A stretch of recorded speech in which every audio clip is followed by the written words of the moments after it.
The coral looked exactly like brain matter, which should have been my first warning. I'd been diving the Andaman Sea for 3 weeks, documenting the recovery of reefs after the 2004 tsunami. My research grant covered basic accommodations and tank fills, but the real payment was getting to witness nature's incredible resilience firsthand. Every morning, I'd motor out with Captain Niran on his long-tail boat, tanks loaded, cameras charged, ready to capture another day of regeneration. But this morning felt different. The water had an unusual shimmer to it, almost iridescent, like oil on puddle, but cleaner somehow. Captain Niran noticed it too, muttering something in Thai while touching the Buddhist amulet around his neck. Maybe we go different spot today, he suggested, but I was already suiting up. The grant required specific GPS coordinates for continuity, and I couldn't afford to miss a day of data collection. The descent was normal at first. Visibility stretched endlessly in every direction, easily 30 meters or more.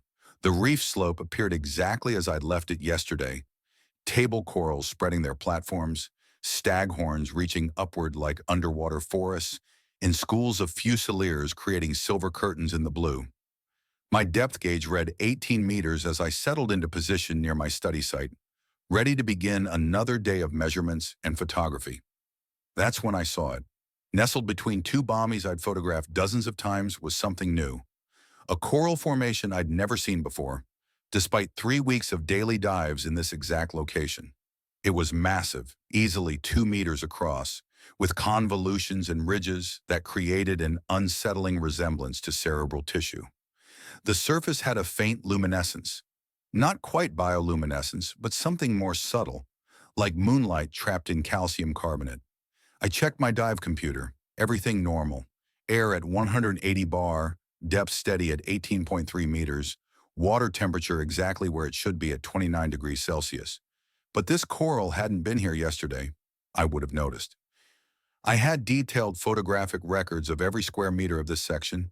Swimming closer, I noticed something else strange. The usual residents of the reef, the territorial damsels, the curious wrasses, the ever-present butterflies, were giving this formation a wide berth. Fish that normally darted between coral heads were actively swimming around it, creating an empty sphere of water, perhaps 3 meters in diameter, with the brain coral at its center. I raised my camera, framing the shot. Through the viewfinder, the coral's surface seemed to pulse gently, though that could have been the play of sunlight through the water. I squeezed off several shots, the strobe illuminating details I hadn't noticed with ambient light. The surface wasn't smooth like brain coral should be. Instead, it was covered in tiny polyps, each no bigger than a pinhead, all perfectly aligned in spiraling patterns that drew the eye inward. My air gauge showed 150 bar. Plenty of time to investigate properly. I pulled out my measuring tape, intending to document the exact dimensions for my report. As I extended the tape across the coral's surface, my hand accidentally brushed against it. The sensation was immediate and overwhelming. Not pain exactly, but a rush of something. Images flooded my mind. Not my own memories, but something older, deeper. I saw this reef before humans ever discovered scuba diving, before the tsunami, before the fishing boats and tourist divers. I saw it in its primordial glory, teeming with species I couldn't name, under stars arranged in patterns I didn't recognize. I jerked my hand back, nearly dropping my slate. My breathing quickened, bubbles streaming upward in a silver column. Check the gauge, still at 150 bar. That couldn't be right. I'd been down here longer than that. My computer showed 22 minutes of bottom time, but those visions, those images, they'd felt like hours. The brain coral pulsed again, definitely pulsed this time, and I noticed movement within its convolutions.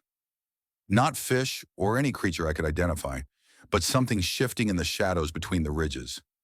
I leaned closer, adjusting my mask for a better view. That's when I saw them. The polyps were moving. Not the gentle swaying of filter feeders in the current, but deliberate, coordinated movement. They were arranging themselves into patterns, symbols almost, that seemed to shift and change as I watched. Some primitive part of my brain screamed at me to surface, to get away, but the scientist in me was transfixed. I raised my camera again, desperate to document this impossible phenomenon. The autofocus hunted back and forth, unable to lock onto the shifting patterns. Manual focus then. As I adjusted the lens, peering through the viewfinder, the patterns suddenly snapped into clarity. They were forming words. English words. We have been waiting. I nearly spit out my regulator. Checked my gauge, 140 bar. No nitrogen narcosis at this depth, impossible. But the words were still there, spelled out in living tissue across the coral surface. As I watched, they dissolved and reformed. You see because you are ready to see. My hands trembled as I tried to photograph the message, but the camera wouldn't fire. Battery dead, though I'd charged it that morning. My backup camera, same thing. Even my simple point and shoot in my BCD pocket, completely dead. The coral pulsed brighter, and now I could see deeper into its structure.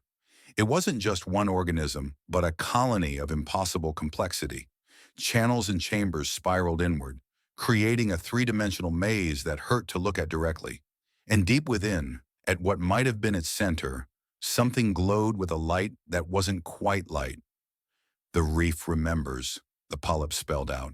Before the wave, before the warming, before your kind walked upright, we are the memory of the sea. I reached for my slate to write down the words, but my pencil wouldn't mark the plastic. Nothing was working except my basic life support, regulator, BCD, gauges. Everything else had been somehow neutralized. The messages continued, faster now, the polyps rearranging themselves with increasing urgency. Your species stands at the edge. The oceans decide whether you continue. We are the judges, we are the memory, we are the vote being counted. My air gauge finally moved, 120 bar. Time to start thinking about ascending. But I couldn't leave. Not yet. This was the discovery of a lifetime. Of any lifetime. A sentient coral colony, or something wearing the shape of coral, communicating directly with a human observer. What are you? I tried to ask, though the words came out as bubbles, meaningless in the water. But somehow it understood. The polyps swirled into new configurations. We are what your science cannot yet explain.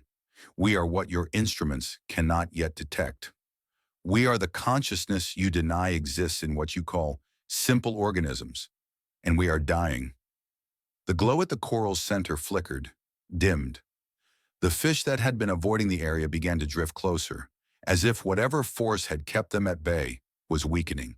The warming seas, the acid rain from above, the plastics and chemicals.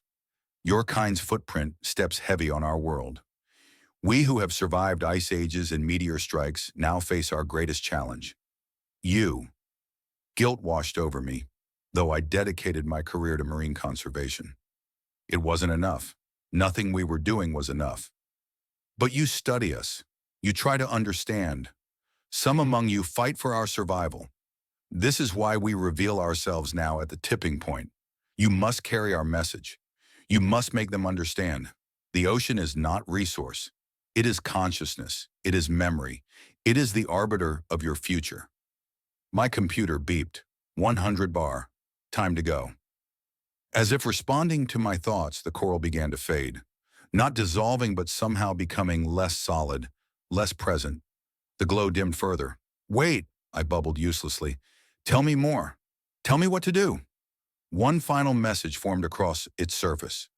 Remember, document, share, but not with instruments, with words, with passion, with the truth that science alone cannot convey.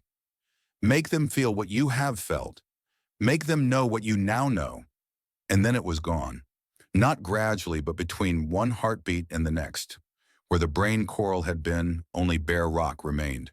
Even the usual algae growth was absent, as if this section of reef had been scoured clean.